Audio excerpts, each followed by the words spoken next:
In 2011, Nigeria's airports were a national disgrace, dilapidated, chaotic, and unfit for any country claiming regional leadership. Terminals resembled abandoned warehouses, peeling paint, broken ceilings, non-functional air conditioning, and dimly lit halls powered by unreliable generators. Toilets were a health hazard with no running water, foul smells, and broken fixtures. Baggage claim was a mess, with damaged luggage and theft rampant. Security was more performance than protection, marred by bribe-taking and harassment. Overcrowding was the norm, announcements were inaudible, and even basic flight information was hard to come by. Dining options limited and unappetizing. Wi-Fi and clean rest areas non-existent.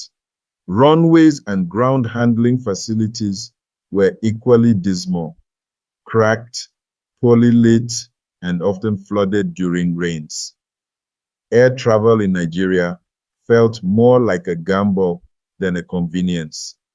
These conditions highlighted the scale of dysfunction and neglect in the aviation sector.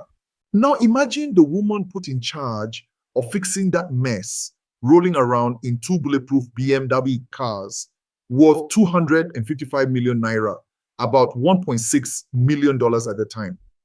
Welcome to the curious case of Stella Oduah, Nigeria's former Minister of Aviation, a woman who took public office and turned it into her personal showroom. Her time in office didn't just crash and burn, it exploded midair in full public view, with flames fueled by arrogance, greed, and a blatant disregard for the Nigerian people. In 2011, Oduah's appointment by President Goodluck Jonathan was seen by many as a smart move.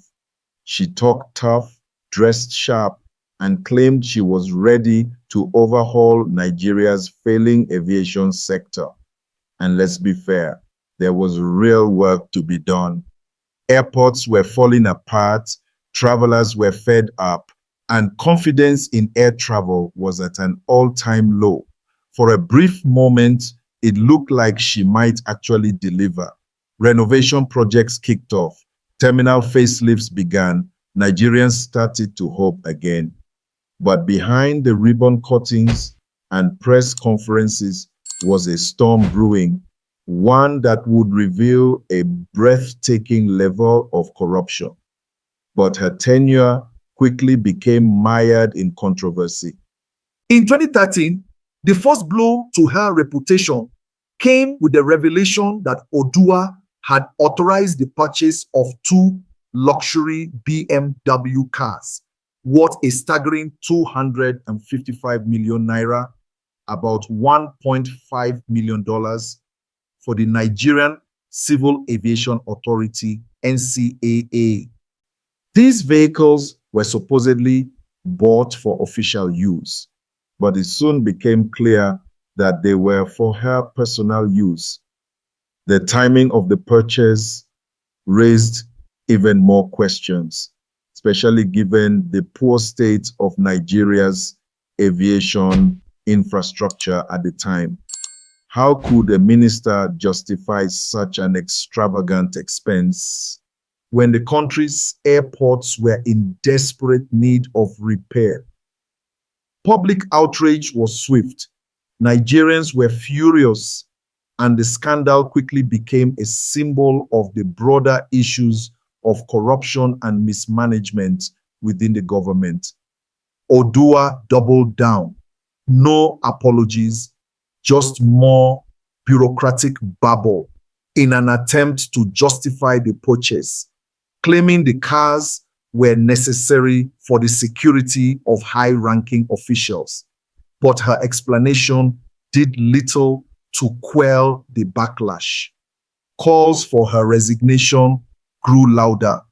And yet, despite mounting evidence, President Jonathan stood by her.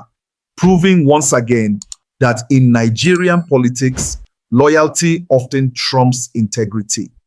But every shameless show must come to an end. In 2014, under intense pressure, Oduah was forced to resign, but not before doing irreversible damage to public trust and to the aviation sector she was supposed to reform.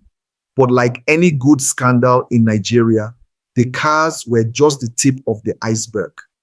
Investigations soon pointed to inflated contracts for airport renovations, ghost projects, and suspicious payments routed through shady companies. Oduah was accused of turning public service into a personal cash cow, milking it while wearing a ministerial badge. In 2019, she made a political comeback. Because why not? In Nigeria, scandal is just a temporary setback, not a career-ending event. The people queued up and voted. She won a Senate seat representing Anambra North, flashing that same confident smile that once graced her ministerial press conferences. Knowing integrity means nothing to Nigerian politicians. In 2021, a case with STELLA ODUAH and China Civil Engineering Construction Corporation over a 5 billion naira money laundering charge had been stalled for the sixth time at the Federal High Court in Abuja. The case had been stalled the previous 5 times due to her absence from court and public holiday.